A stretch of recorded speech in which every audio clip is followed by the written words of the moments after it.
At Thanksgiving dinner, my daughter-in-law placed a card next to my plate. It wasn't handwritten. It wasn't thoughtful. It was printed.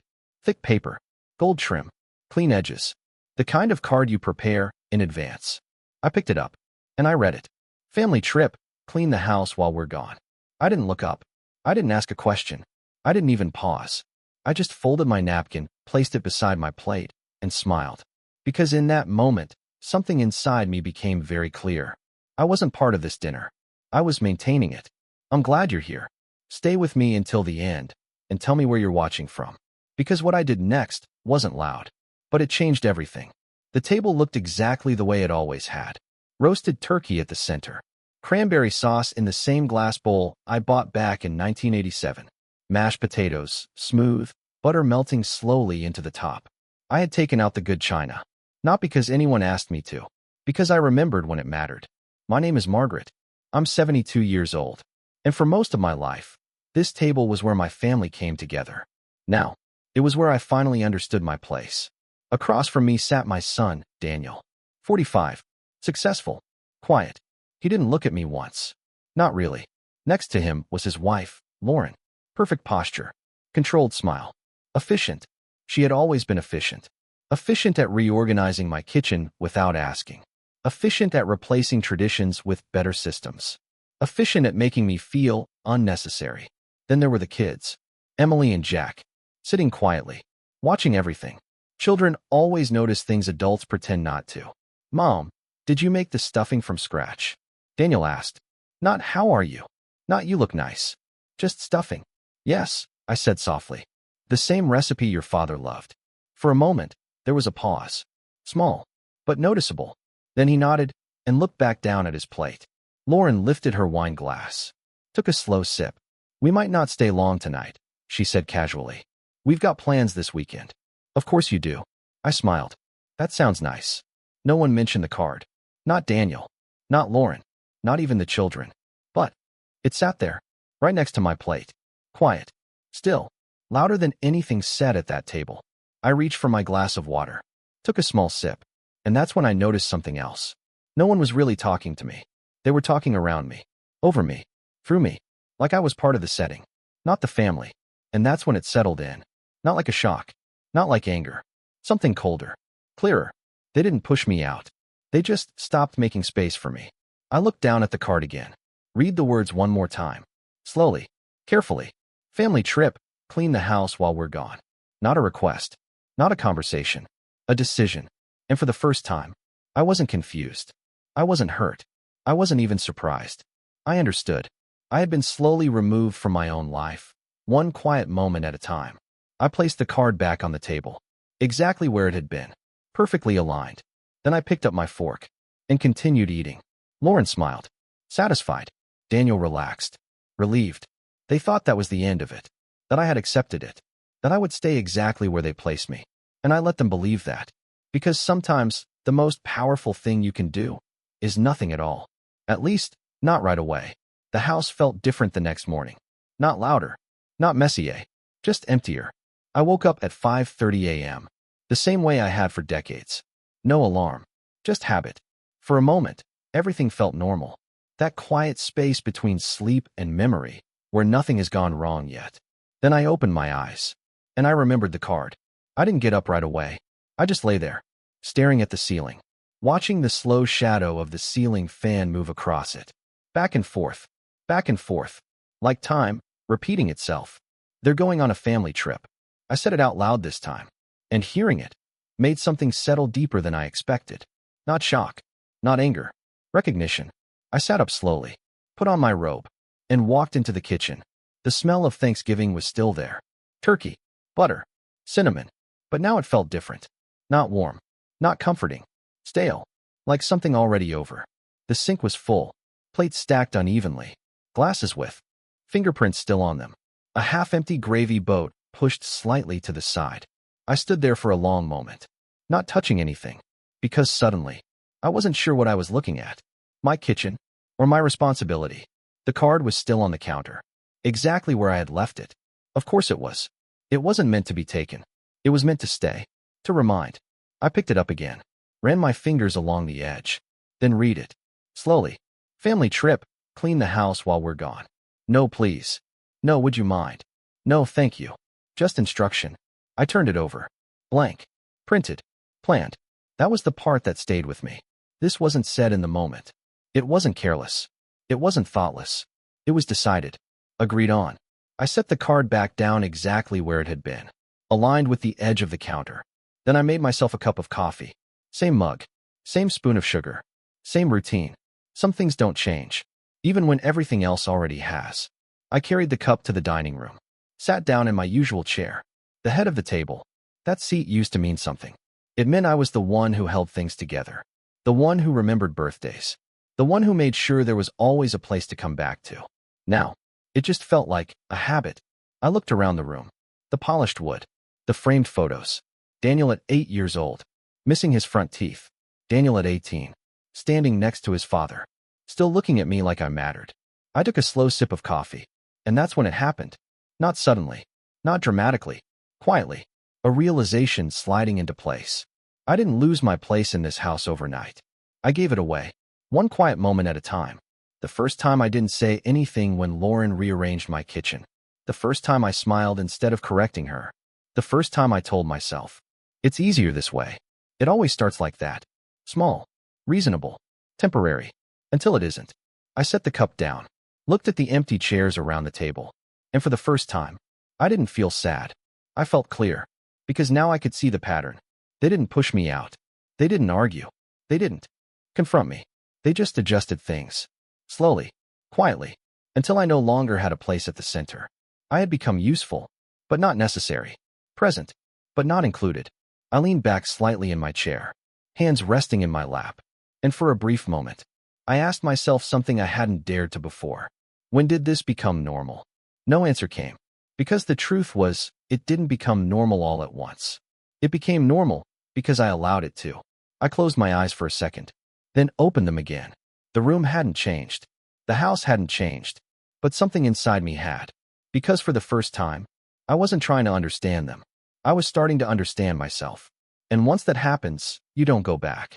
I picked up the card one last time. Looked at it. Not emotionally. Not reactively. Objectively. Then I set it back down. Because I didn't need it anymore. I already knew what it meant. And more importantly, I knew what came next. I didn't clean the house that morning. Not right away. Instead, I got dressed. Nothing special. A simple blouse. A pair of slacks. And my pearl necklace. The one my husband gave me on our 25th anniversary. I hadn't worn it in a while. Not because I forgot. Because there hadn't been a reason. That morning there was. I stood in front of the mirror for a moment. Not adjusting anything. Just looking. Same face. Same lines. Same woman who had spent decades building a life inside that house. But something behind my eyes had changed. I wasn't uncertain anymore. I was paying attention. I walked back into the kitchen. The sink was still full. The dishes untouched. The silence exactly where I left it. But it didn't feel like responsibility anymore. It felt like evidence. I picked up the card again. Looked at it. Family trip, clean the house while we're gone. Then I turned it over. Blank. That was important. No handwriting. No signature. No trace. This wasn't personal. It was procedural. Planned. I set it back down carefully. Exactly where it had been. Then I did something I hadn't done in a long time. I left the house. The air outside was cold. Sharp enough to wake you up immediately. I walked to my car. Keys. Steady in my hand. No hesitation. No second thoughts. Because for the first time, I wasn't reacting. I was deciding. I drove straight to the bank. The parking lot was quiet. A few early customers. People holding coffee cups. Moving through their normal routines. Everything outside my house still made sense. Inside, that was a different story. Good morning, Margaret, the teller said as I walked in. Lisa. She'd been there for years. She remembered me from when my husband used to come in with me every Friday. Back when things were shared. Good morning, I said. I'd like to review my accounts. She nodded. No questions. No concern. Just routine. But for me, this wasn't routine. This was clarity. 20 minutes later, I was sitting across from a financial advisor. Papers laid out neatly on the desk. Numbers. Statements. Ownership details. Things I hadn't looked at closely in years. Because I trusted. Because I assumed. Because I believed family meant something permanent. As it stands, Margaret, he said carefully. The house is fully in your name. I didn't react. I just nodded. I thought so, I said. No transfers. No changes to the deed. Exactly as it was. That phrase stayed with me. Because at home, nothing felt the same anymore. But here, on paper, the truth hadn't changed at all. I leaned back slightly. And the accounts? I asked. He flipped a page. There was a request for shared access about 8 months ago, he said. But it was never completed. 8 months. I remembered that. Lauren mentioning it casually. It'll just make things easier. Easier for who? I didn't ask that question out loud. I didn't need to. And without my signature. I asked. They have no access, he replied. Simple. Clear. Final. I nodded once. Good, I said. Not relieved. Certain. Because in that moment, something important settled into place. They hadn't taken anything from me. Not legally. Not officially. But they had already decided. I didn't need to be part of the decisions anymore. And that was enough. When I walked out of the bank, the air felt different. Not warmer. Not lighter. Clearer. Like something had been removed. Not from the world. From my thinking. I sat in my car for a moment. Hands resting on the steering wheel. Thinking. Not about what they had done. About what they expected. They expected me to stay. To clean. To maintain. To continue quietly, without questioning anything. They expected me to act like I had no choice. I looked at myself in the rearview mirror. Same woman. Same life. But not the same awareness. Because now I understood something I should have seen much earlier. Access isn't given because someone is family. It's given because someone respects the boundary. I started the engine. Drove home. The house looked exactly the same when I walked back in. Same walls. Same furniture. Same silence. But it didn't feel the same. Because now, I knew exactly where I stood. And more importantly, I knew exactly what I had. I walked past the kitchen. Didn't stop. Didn't look at the dishes. Not yet. I went straight to my room. Opened the dresser. And took out a folder I hadn't touched in years. My husband had organized it. Just in case, he used to say. Back then, I thought that was unnecessary. Now, it felt like he had been preparing me for this moment all along. I ran my hand over the cover. Then opened it. Property documents. Records. Details I had trusted someone else to handle. I flipped through them slowly. Not rushing. Not skimming. Understanding. And that's when the final piece fell into place. I hadn't been replaced. I had stepped aside. And they had simply continued forward without me. I closed the folder halfway. Paused. Then said it quietly. That was my mistake. Not trusting them. But not paying attention. Not protecting what had always been mine. I closed the folder. Set it down. And straightened my posture. Because now, I wasn't confused anymore. I wasn't waiting. And I definitely wasn't going to stay in the role they had quietly assigned to me. I walked back toward the kitchen. The card was still there. Waiting. But this time, it didn't feel like a command. It felt like a trigger. And something had already started. I didn't clean the house that afternoon. Not because I was refusing. Because I was watching. There's a difference. For years, I moved through this house automatically. Fixing. Adjusting. Maintaining. Invisible. But necessary. Now, I moved slower. I stood in the middle of the living room. Turned slowly. The couch. The rug. The shelves Lauren had reorganized months ago. Everything looked clean. Modern. Efficient. And none of it felt like mine anymore. That realization didn't hurt. It clarified things. I walked into the kitchen again. But this time, I didn't go to the sink. I opened the refrigerator. Containers I didn't recognize. Labels I didn't write. Food I hadn't made. Lauren's system. Everything categorized. Everything optimized. Everything impersonal. I closed the door gently. Then I did something small. I took off my apron. I hadn't even realized I was wearing it. Habit. I folded it once. Then again. And placed it neatly on the counter. That was the moment something shifted. Not loudly. Not dramatically. But permanently. I wasn't stepping into that role anymore. Around noon, my phone buzzed. A message from Daniel. Hey Mom, we landed. Everything good at the house? I looked at the screen for a long moment. Not because I didn't know what to say. Because I understood the question. Not how are you? Not did you sleep well? Just, is everything under control? Are you doing what we expected? I typed. Everything is fine. Have a good trip. Short. Neutral. 3 dots appeared. Then disappeared. No follow-up. That told me everything. The afternoon stayed quiet. No television. No music. Just silence. Because in silence, patterns become clearer. 8 months. That number stayed in my head. 8 months since they tried to access the accounts. 8 months of small changes. Lauren asking about paperwork. Daniel mentioning future planning. Conversations that felt casual at the time. Now, they felt structured, planned. I walked to the window, looked outside. The trees were nearly bare. Late fall. The kind of season where everything lets go without asking permission. Maybe that's what I had been doing wrong. Holding on, trying to preserve something that had already changed. I turned away from the window, walked down the hallway, not to my room, to the study, a room no one used anymore, except me. The air smelled faintly of old paper, wood, polish, memory. My husband's desk was still there, untouched, exactly the way he left it. I sat down slowly, ran my hand across the surface. This house is yours as much as mine, he used to say. Back then, I never questioned it. Now, I finally understood it. I opened the drawer. More documents, more files, more things I had trusted someone else to understand. I pulled out the property folder again, opened it, and this time, I didn't skim. I read, line by line, every clause, every condition, every detail, because clarity isn't emotional. It's precise. Time passed. I didn't check how long. When I finally leaned back, something inside me had settled. Not anger, structure. Because now I wasn't interpreting behavior. I was looking at facts.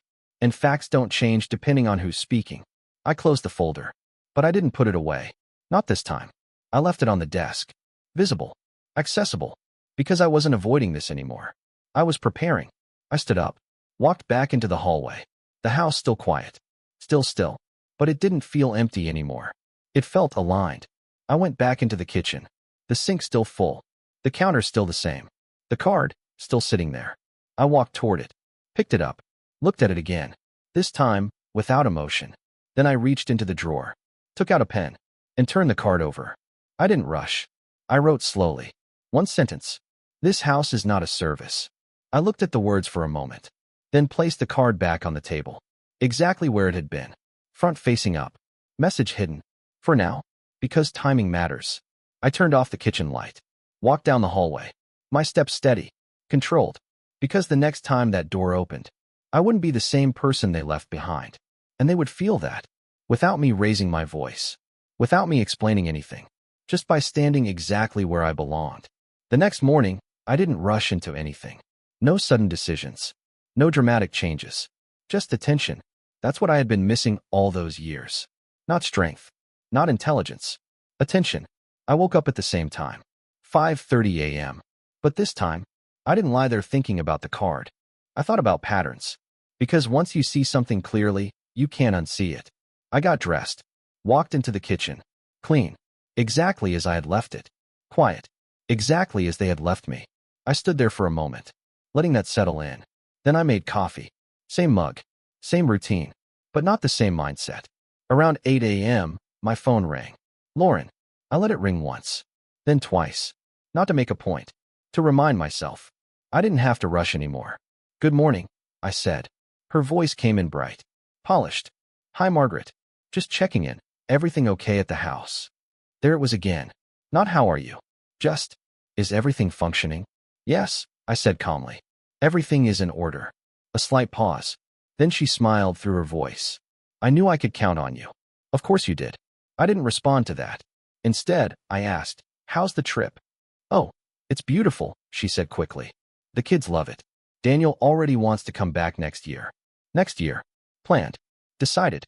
Without me. I took a slow sip of coffee. That sounds nice, I said. And I meant it. Because the more she talked, the clearer things became. Not emotionally. Strategically. Then she said something small. Almost careless. We might stay a couple extra days. Depends on how things go here. There it was. Not a question. An assumption. I set my cup down carefully. Do what works best for your family, I said. A pause. Then, thank you for being so understanding. Understanding. That word again. I had been understanding for years. And all it had done was make me easier to overlook. After the call ended, I didn't move right away. Because what stayed with me wasn't what she said. It was what she didn't say. No mention of the card. No acknowledgement. No awareness that anything about it might have been inappropriate. Because to her it wasn't. This was normal. Expected. Accepted. That's when it clicked. This wasn't one moment. This was a system. A quiet system where I had been assigned a role, and I had allowed it. Not because I agreed, because I didn't interrupt it. I stood up slowly, walked into the hallway, stopped in front of the coat closet. Inside, my husband's coat still hung. Dark, gray, worn at the cuffs. I reached out, touched the sleeve. For a moment, I could almost hear him. Not words, just presence. He had never let things slide like this. Not out of anger, out of clarity. He understood something I had forgotten. Boundaries don't disappear overnight. They're moved, quietly, repeatedly, until no one remembers where they were. I closed my eyes briefly, then opened them again. I see it now, I said softly. Not to him, to myself. I turned, walked back into the living room, picked up my phone, and this time, I made a call. Not to Daniel, not to Lauren, to Carol. She answered on the third ring. Margaret? Is that you? It is, I said. Her voice warmed immediately. Well, this is a surprise. How are you? I paused. Not because I didn't know, because I wanted to answer honestly. I'm clear, I said. She laughed softly. That sounds serious. It is. We talked for a while, not directly about the card, but about change, about what happens when you slowly disappear from your own life without noticing. Carol listened, really listened, and then she said something simple. You don't sound hurt. I looked around the room, at the furniture, at the silence. I'm not, I said. I'm done being confused. That was the difference. Not anger. Clarity. After the call ended, I sat there for a moment, letting that settle. Done being confused. That was it. That was the shift. I stood up, walked toward the study, opened the door. The room felt the same, but I didn't. I went to the desk, opened the drawer, took out the folder again, and this time, I didn't just read. I organized, separated documents, stacked them neatly, prepared, because clarity without action changes nothing. I took a blank sheet of paper and wrote 3 lines. What belongs to me? What I allow? What changes now? I stared at those words, because everything moving forward would come from them. And for the first time in a long time, I wasn't reacting to my family. I was deciding for myself. I didn't tell anyone what I was doing. Not Carol, not the bank, not even myself, out loud. Because the moment something becomes visible, people start reacting to it. And I wasn't ready for reactions. I was ready for control. That afternoon, I sat at the dining table again. Same chair, same view. But this time, I wasn't remembering anything. I was mapping. I took out a notepad. Simple. Yellow. The kind I used to write grocery lists on. And I started writing. Not emotions. Facts. The house is in my name. No shared financial access. No signed authorization. Each line short. Clear. Final. I didn't soften the truth. I didn't explain it. I just wrote it exactly as it was. Because for the first time, I wasn't guessing anymore. I paused, looked around the table. Then I wrote one more line. They assumed control without permission. That sentence sat there longer than the others. Because it explained everything. Not just the card. Not just the trip. Everything. I set the pen down. Leaned back slightly. For years, I thought I was being kind. Flexible. Understanding. But now I could see it differently. I had been making space. And they had been filling it. Until there was no space left for me at all. Around 3 p.m., my phone rang. Daniel. I let it ring once. Then answered. Hi, Mom. His voice sounded relaxed. Comfortable. Like nothing had changed. Hi, I said. A pause. Everything okay? He asked. Same question. Different voice. Same meaning. Yes, I said. Another pause. Good, he replied. We're heading out for dinner. Thought I'd check in. Check in. I almost smiled. Not because it was funny. Because it was predictable. How's the trip? I asked. It's great, he said. Kids are having a blast. Lauren found this place by the beach. Of course she did. She's always good at planning, I said. He chuckled. Yes, she is. Then he added. Thanks again for holding down the house. I didn't respond right away. Holding down the house. Not living in it. Not owning it. Holding it. Like I was temporarily assigned. You're welcome, I said. Simple. Neutral. Because correction doesn't always happen with words. After the call ended, I didn't feel upset. I felt certain. And certainty is stronger than emotion. I stood up, walked into the study, straight to the desk. The folder was already there, waiting. I opened it again. But this time, I added something new. Not documents. Decisions. I took another sheet of paper and wrote 3 headings. What belongs to me? What I allow? What changes now? I stared at them for a long moment. Because everything from here would come from this. First, what belongs to me? The house, the land, the authority, not emotionally, legally, clearly. Second, what I allow. Silence. Disrespect disguised as efficiency. Being excluded while still being expected to serve. I paused there. Because that part was harder to admit. Not because I didn't understand it. Because I had accepted it for so long. Third, what changes now? I didn't write anything right away. Because this wasn't about reacting. This was about choosing. After a while, I wrote one sentence. Access is not assumed. It is granted. I underlined it once. Slowly. Then I leaned back. Because that was it. That was the shift. Not emotional. Structural. I closed the folder. This time firmly. Not gently. Then I stood up. Walked out of the study. And into the hallway. The house felt different again. Not empty. Defined.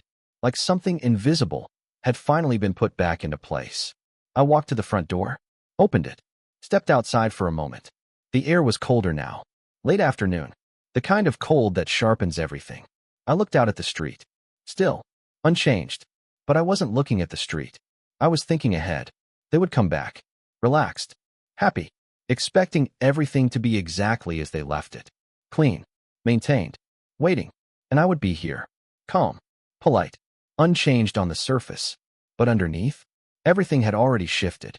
Because now, I wasn't the one adjusting. I wasn't the one accommodating. I wasn't the one making space. I stepped back inside, closed the door, and locked it. Not out of fear, not out of habit, but because for the first time in a long time, that house felt like mine again. That evening, I didn't turn on the lights right away. I let the house sit in that dim, fading glow from the windows. The kind of light that softens everything, makes it look unchanged, even when it isn't. I stood in the living room, not moving, just watching how the shadows settled into the corners. Because that's what this had been. Not loud, not obvious, just small shifts. Over time, until one day, you realize the room no longer belongs to you. I walked over and turned on the lamp. Warm light filled the space again. Controlled. Intentional. Then I moved through the house. Room by room. Not cleaning. Not fixing. Observing. In the hallway, I stopped in front of the photo wall. Lauren had rearranged it months ago. At the time, she called it an update. I didn't question it. Now I looked closer. There were fewer photos of me. More of them. Trips I wasn't part of.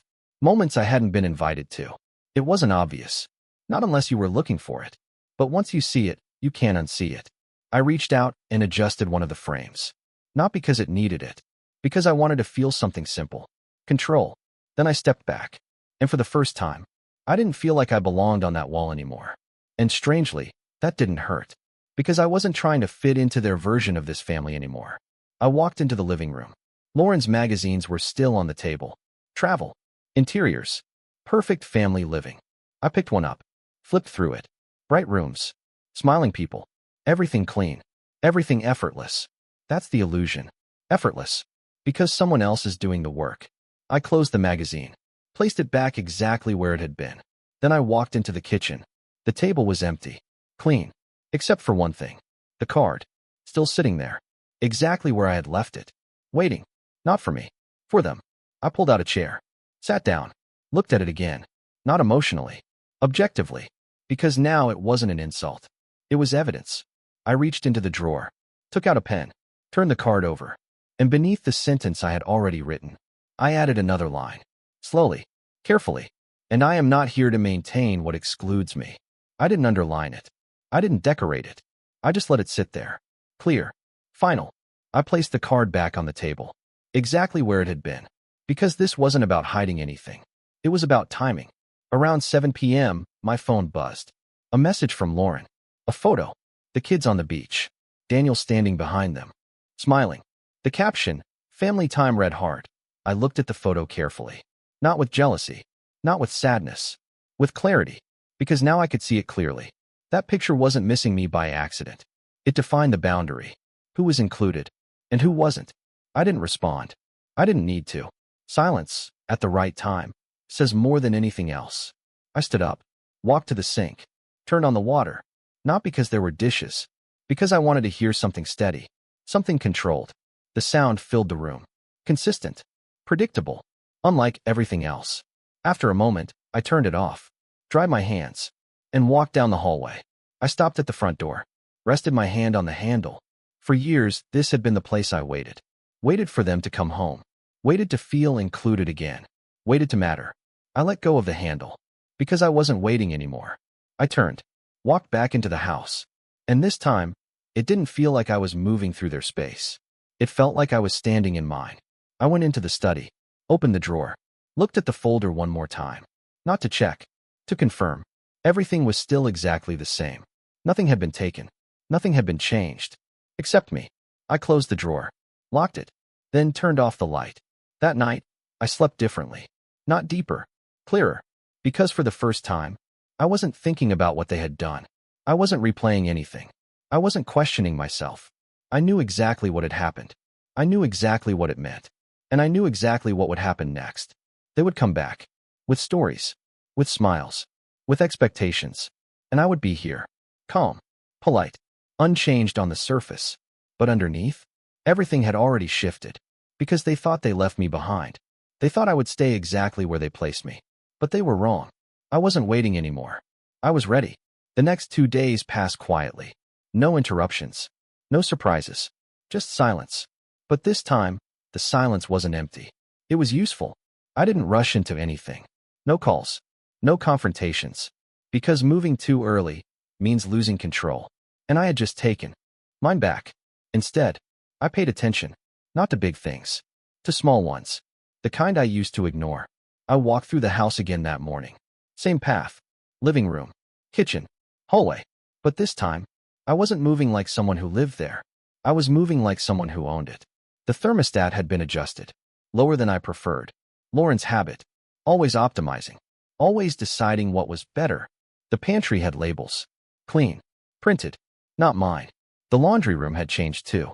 Different detergent. Different system. Everything efficient. Everything impersonal. I stood in the middle of the kitchen. And for the first time, I saw it clearly. This wasn't shared space. It had been redefined. Quietly. Until I no longer had control in it. I didn't react. Because reaction gives power away. Understanding keeps it. Around noon, my phone buzzed. A message from Daniel. A short video.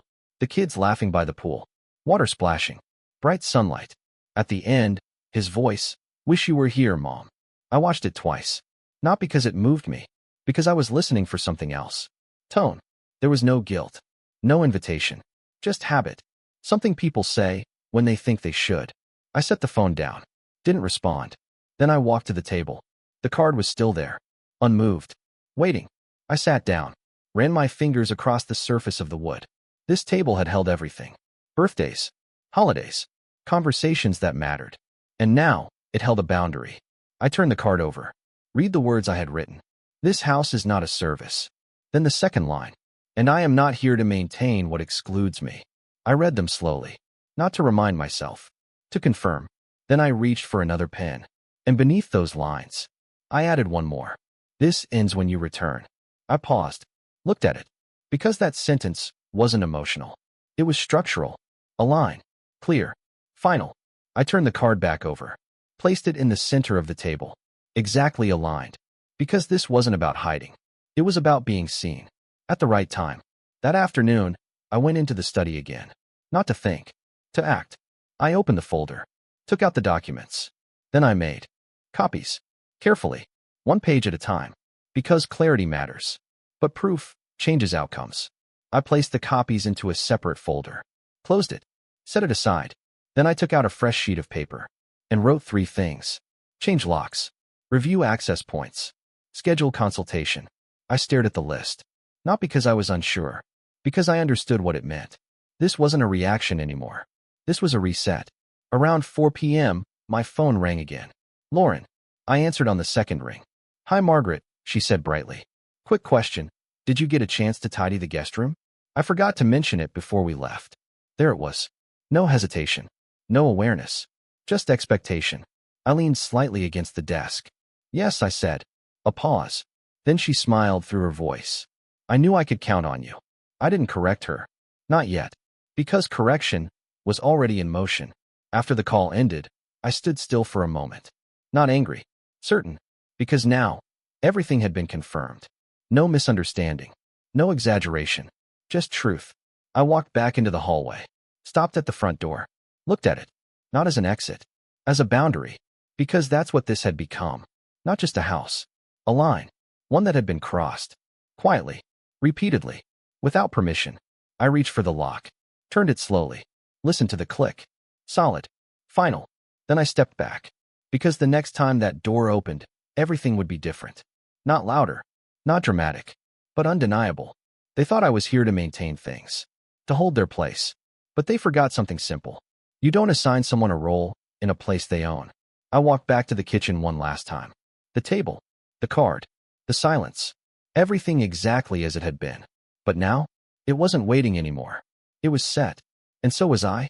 The next morning, I didn't check my phone right away. I didn't go to the kitchen. I went straight to the front door, and I stood there, my hand resting lightly on the handle. Not to open it, to understand it. A door isn't just an entrance. It's a decision. Who comes in? Who doesn't? And who decides? For years, I never questioned that. Now, I did. I turned away, walked back into the house. Everything felt still, not empty, settled, like something had already been decided. I made coffee. Same routine, same mug. But I didn't sit down. I stood by the window, looking out, thinking forward. Because now, there was a timeline. They would be back soon. Not in a week. Not sometime. Today, around 9 a.m., I checked my phone. 3 messages. 2 from Lauren. 1 from Daniel. Lauren, hope everything's going smoothly, smiling face with smiling eyes then. Did you remember to air out the house? It gets stuffy when closed up. Still instructions. Still assuming. Daniel's message was shorter. We're flying back this afternoon. See you soon. I read it twice. Not because I was surprised. Because now, there was a moment. A point where everything would shift. I didn't reply. I set the phone down. Walked into the study. The folder was still there. But I didn't open it. I didn't need to. Everything inside it, I already understood. Instead, I picked up the list I had written. Change locks. Review access points. Schedule consultation. I looked at it. Then I added one more line. Prepare conversation. Not confrontation. Conversation. Because I wasn't going to argue. I wasn't going to raise my voice. I was going to state. And there's a difference. I folded the paper. Placed it back on the desk. Closed the drawer. Then I stood up. And this time, I moved with intention.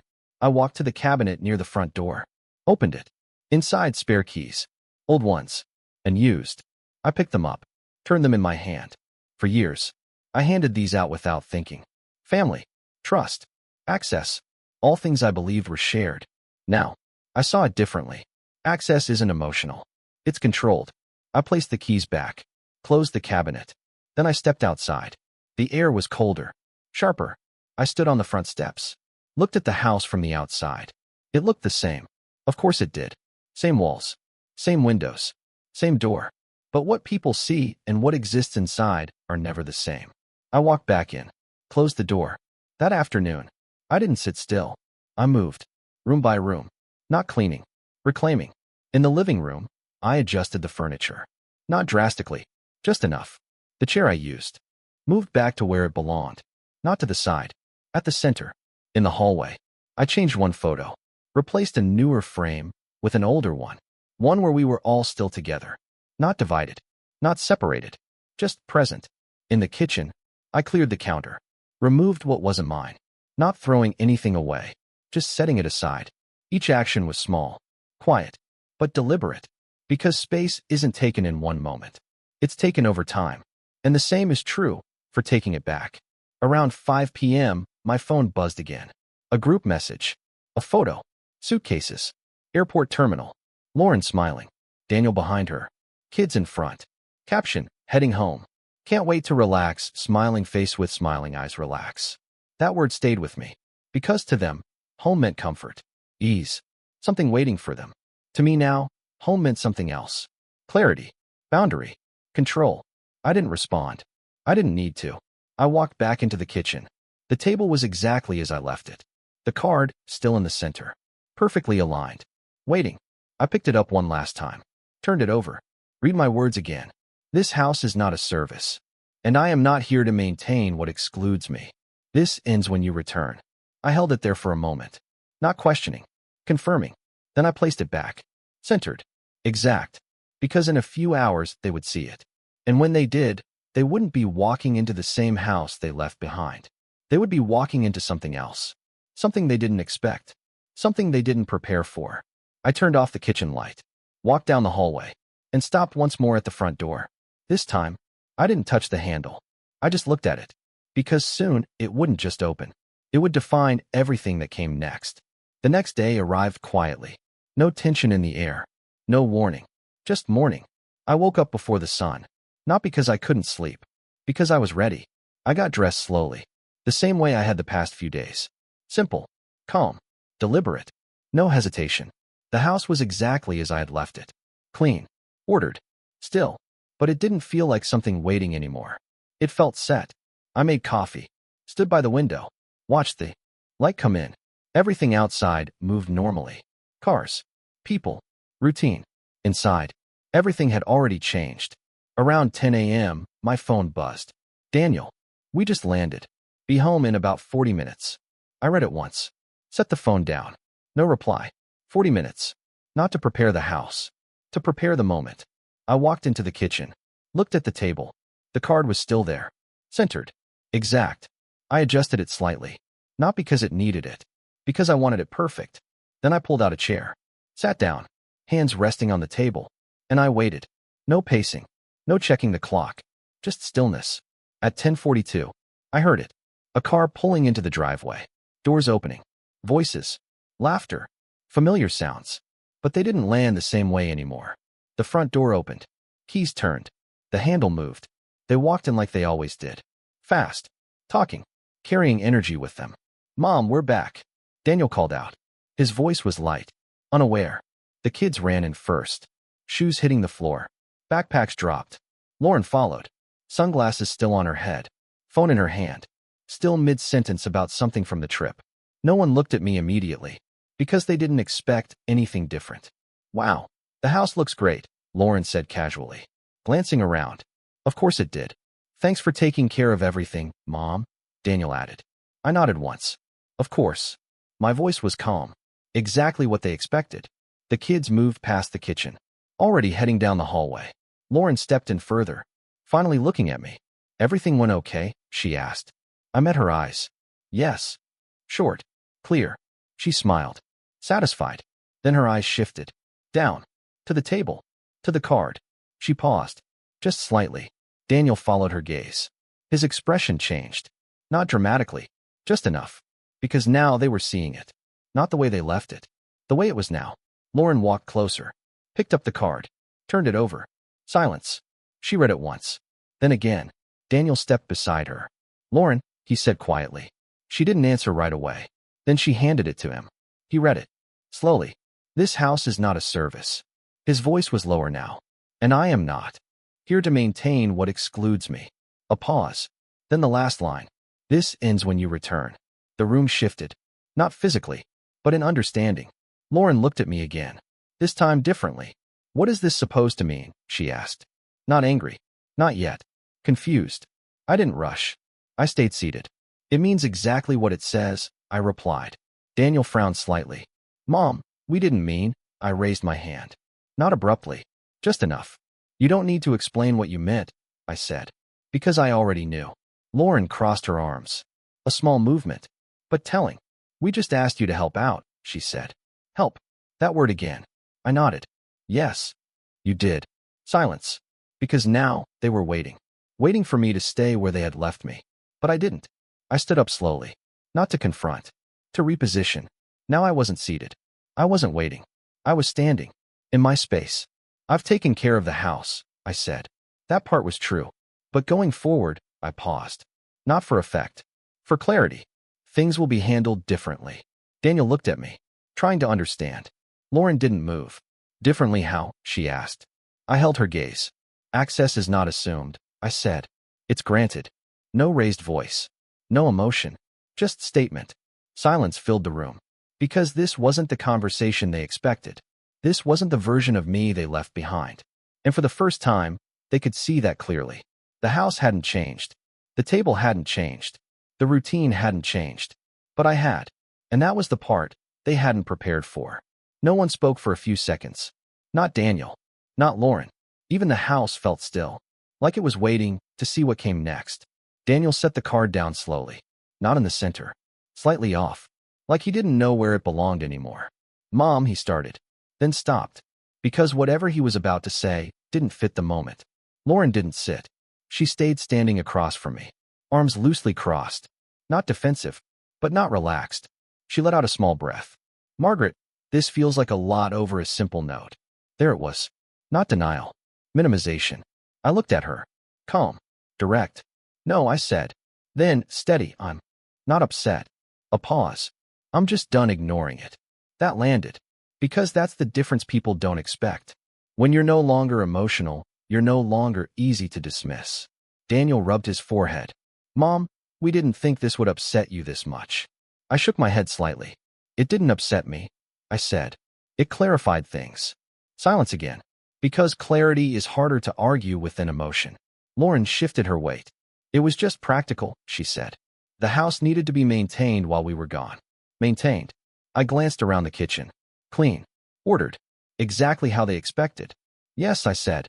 And it was. I let that sit. Then added, "But not because it was assigned to me." Daniel frowned. Trying to catch up.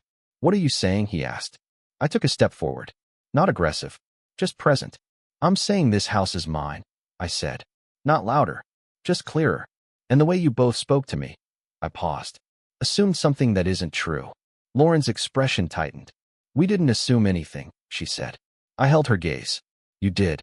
A beat of silence. "You assumed I would stay," I continued. "You assumed I would take care of everything. You assumed I wouldn't question it." Each sentence simple. Measured. Daniel looked down briefly. Then back at me. "Mom, we were just trying to help." That word again. Help. I took a slow breath. "Help doesn't remove someone from their own decisions," I said. That was the line. The one that changed everything. Lauren uncrossed her arms. "Not in agreement. In adjustment." "We weren't trying to take anything," she said. I nodded. "I know. And I did. But you were already deciding things without me." That landed harder. Because now, we weren't talking about feelings. We were talking about behavior. Daniel exhaled. "I didn't see it like that," he admitted. I believed him. Because sometimes, people don't see what benefits them. Lauren didn't respond immediately. She looked at the table. At the card. At the space between us. "This isn't about the house," she said. I nodded. "You're right." Then I met her eyes again. "It's about how I'm treated in it." Silence. Because that's the part no one can explain away. Daniel pulled out a chair and sat down. Slowly. Processing. "I should have noticed," he said quietly. That was new. Not defense. Recognition. Lauren stayed standing. Thinking. Not agreeing. But no longer dismissing. "That wasn't our intention," she said. "I know," I replied. And I meant it. But intention doesn't change the result. That was the truth. Clear. Unavoidable. I stepped back slightly, giving space. Because this wasn't about forcing anything. It was about setting something. "Things are going to change," I said. No emotion. No threat. Just direction. Daniel looked up. "What does that mean?" he asked. I answered simply. "It means this house will be handled on my terms." Final. Lauren didn't speak. But something in her expression shifted. Because now she understood something she hadn't before. I wasn't someone she could organize. I wasn't someone she could manage. And I wasn't going back to that role. Daniel nodded slowly. Still processing. Still adjusting. Because this wasn't the version of me he remembered. And it wasn't the version they had planned for. I looked around the kitchen one last time. The table. The space. The air. Everything looked the same. But nothing felt the same anymore. Because something had been redefined. Not loudly. Not emotionally. But clearly. And once something is clear, you can't return to confusion. The house was quiet again that night. Not the same quiet as before. Not the kind that comes from being left behind. This one was chosen. Daniel stayed in the kitchen for a while after we finished talking. Sitting at the table. Looking at nothing in particular. Lauren moved through the house differently. Not slower. But aware. The kids were quieter too. Not scared. Just sensing something had changed. And they were right. I didn't say anything else that evening. I didn't explain. I didn't repeat myself. Because I had already said everything that mattered. I washed my cup. Dried it. Placed it back where it belonged. Simple things. But this time, they felt different. Not expected. Chosen. Before going to bed, I walked through the house one more time. Not checking. Not fixing. Just present. The living room. The hallway. The kitchen. I stopped at the table. The card was still there, but it didn't carry the same weight anymore. It wasn't a command. It wasn't an insult. It was a turning point. I picked it up, turned it over. Read the words one last time. This house is not a service, and I am not here to maintain what excludes me. This ends when you return. I nodded slightly, not in approval, in recognition. Then I folded the card, not out of anger, out of completion. I placed it in the drawer, closed it, and this time, I didn't take it back out, because I didn't need it anymore. The message had already been delivered. That night, I slept without replaying anything. No conversations, no second-guessing. For the first time in a long time, I wasn't adjusting myself to fit into someone else's expectations. I was simply at rest. The next morning, light came through the kitchen window. Soft, steady. I walked in, made coffee. Same mug, same routine. But something had shifted. Daniel was already there, sitting at the table, quiet. He looked up. "Morning, Mom." "Good morning," I said. A pause. Then he said something different. "I didn't realize," he said. I didn't ask what he meant. I knew. "I should have," he added. I nodded once. Not forgiving, not dismissing, acknowledging. "That matters," I said. Because it did. Lauren walked in a few minutes later, slower than usual, more aware. She looked at me, then at Daniel, then back at me. "I thought I was helping," she said. I believed her. But belief doesn't erase impact. "I understand," I replied. Then calmly. "But help doesn't replace respect." She didn't respond right away, because this wasn't something she could organize, or explain, or adjust. This was something she had to recognize. The kids came in soon after, talking, laughing, life moving forward. And that was the point. Nothing had been destroyed. Nothing had been broken. But something had been reset. Not loudly, not dramatically, just clearly. Over the next few days, things shifted. Not perfectly, not instantly, but noticeably. Lauren started asking before changing things. Small things, but different. Daniel checked in differently. Not about the house, about me. And I answered, not as someone waiting to be included, but as someone who already belonged. I didn't need to push further.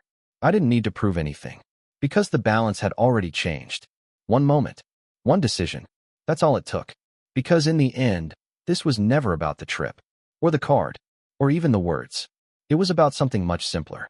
I had mistaken being needed for being respected. And those two things are not the same. I still set the table. I still cook. I still move through this house the way I always have. But now, I don't do it because it's expected. I do it because I choose to. And that changes everything. They didn't apologize. Not directly. But they didn't hand me another card either. And sometimes, that tells you everything you need to know. Because respect doesn't always arrive as words. Sometimes it shows up as a boundary that is no longer crossed. I looked around the kitchen one last time. The table, the light, the space. Everything looked the same. But this time it felt honest. Because I was no longer trying to fit into a place that had quietly removed me. I had taken my place back. And I wasn't giving it away again. Because the truth is simple. I was never there, mate. And I was never meant to be.